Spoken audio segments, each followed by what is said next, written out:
A much maligned tenet of the Jedi Code was the proscription of emotional attachments, which most members of the Jedi Order viewed as a path to the dark side of the Force.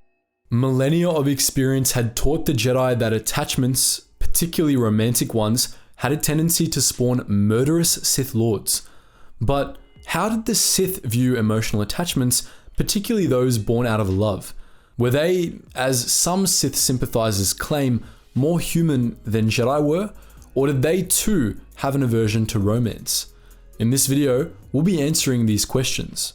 This video is brought to you by privacy.com. Privacy lets you buy things online using virtual cards instead of having to use real ones, protecting your identity and bank information on the internet. Right now, new customers are able to get $5 to spend on their first purchase. Go to privacy.com/Geetsly to sign up now. Nothing kills off a Sith romance quicker than not having control of your finances, and privacy.com masks your bank information while also letting you decide who can actually charge your card. You can set spending limits per month and make sure you're never accidentally billed twice or upgraded to another service without your consent. Privacy.com also offers different plans catered to your personal or business goals and include a 1% cashback on all your purchases through the Pro plan or monitoring shared expenses through the Team plan. Head to privacy.com/Geetsly and sign up for an account. Everyone who signs up will get $5 to spend on their first purchase. Go to privacy.com/Geetsly and register today.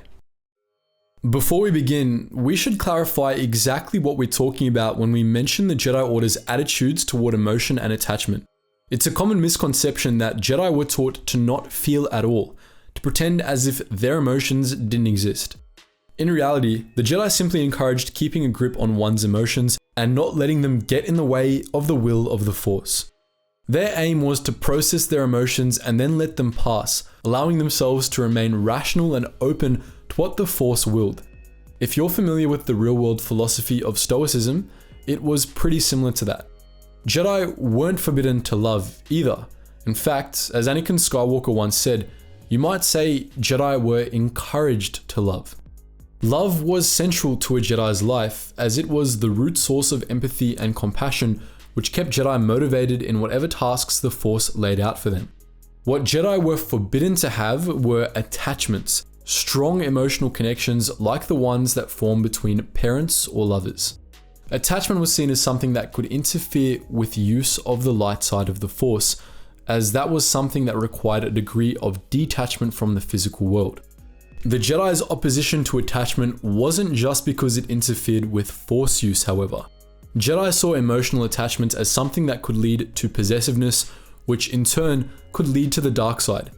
The thing that the Jedi were really looking to avoid in avoiding attachments were situations in which their strong emotions would get in the way of doing what the Force willed.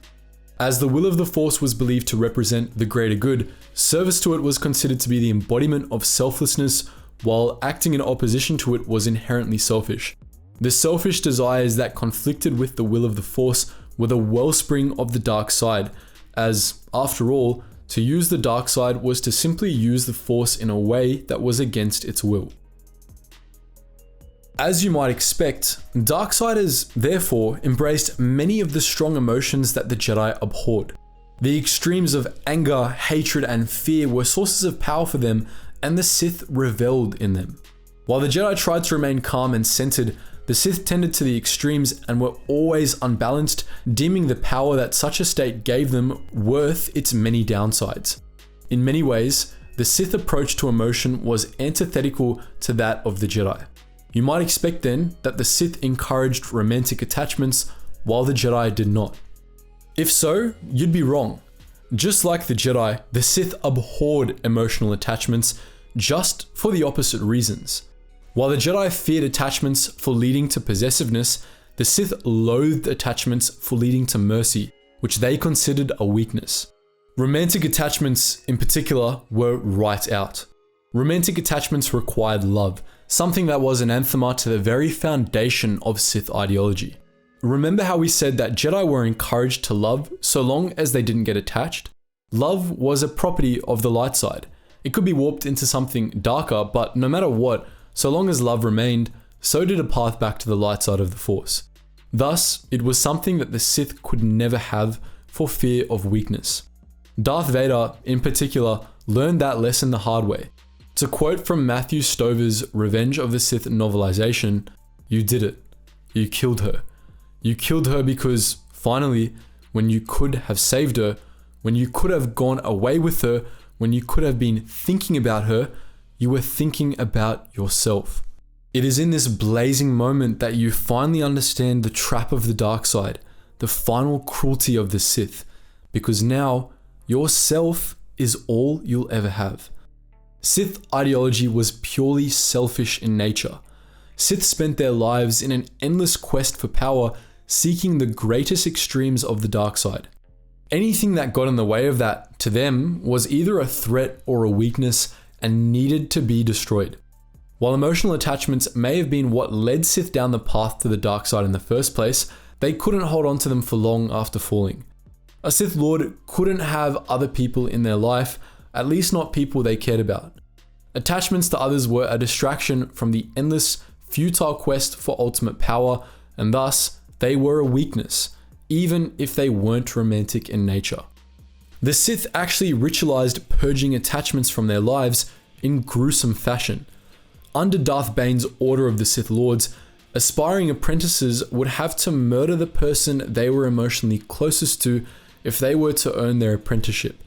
Darth Vader did this when he killed Padme, or rather, thought he killed Padme. Darth Tyrannus did this when he murdered Cypher Dyas. Darth Sidious did this when he slaughtered his family with his bare hands. Even before Bane's time, it was a long-held tradition among Sith Lords and even Sith of lesser classes, such as Sith Assassins or Sith Marauders. Now, Sith generally didn't make good romantic partners anyway, but no true Sith ever successfully maintained a romantic relationship. The most well-known case of a Jedi who fell to the dark side over love was Anakin Skywalker, who killed or completely severed ties with everyone he cared about shortly after being anointed Darth Vader. Even if he hadn't, however, he would not have been allowed to maintain his relationships for long. If Padme survived childbirth, Darth Sidious would have either killed her or ordered Darth Vader kill her. Indeed, Vader may well have cut ties with or murdered her willingly after a while. Such was the extent to which the dark side corrupted the fallen.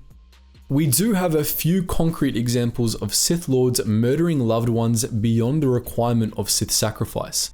During his time at the Sith Academy on Korriban, Darth Bane fell in love with fellow Sith hopeful Geetsly, with whom he pursued a brief relationship. He quickly cut it off, however, and forbade himself from maintaining any emotional connections to her, seeing it as weakness.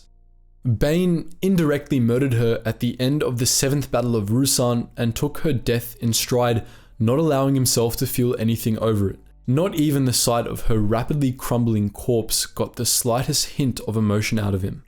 Darth Malgus, another infamous Sith Lord, had a lover named Elena Daru, who he maintained a relationship with for some time. Malgus was a Sith under the True Sith Empire, which, contrary to its name, was much more lax in how much it required its lords to commit themselves to the dark side. Thus, Malgus surely could have gotten away with his relationship, but he ended up seeing it as a weakness, as all Darksiders eventually would. Without any prompting from anyone else, he murdered Daru in cold blood. Now, by this point, we think we've answered our title question pretty succinctly, but we know that there's one last topic you sickos want us to address: whether Sith were allowed to have sex lives. The answer to that was actually yes, despite the Sith's opposition to romance. It gets more interesting though. The Jedi were actually allowed to have sex lives as well. While there's significant overlap between romantic attachments and sex, they aren't the same thing. Any asexual could tell you that you can have romance without sex, and there were a number of Sith Lords who could tell you that you can have sex without romance. Darth Sidious, for example, was particularly active, and yes, we're still talking about legends here. As a matter of fact, during his time as Emperor, Sidious actually had a harem, as Emperors tend to do. If the very thought of Palpatine having concubines isn't making you want to log off and rethink your life, you can feel free to look into that one yourself. For everyone else, we'll spare you the details of what exactly went on in the bowels of the Imperial Palace. That concludes our look into whether or not the Sith accepted emotional attachments. But what do you think? Would you like to see more videos about Jedi and Sith philosophy? Feel free to post your thoughts in the comment section below. And as always guys, thank you so much for watching, and I hope to see you in the next video.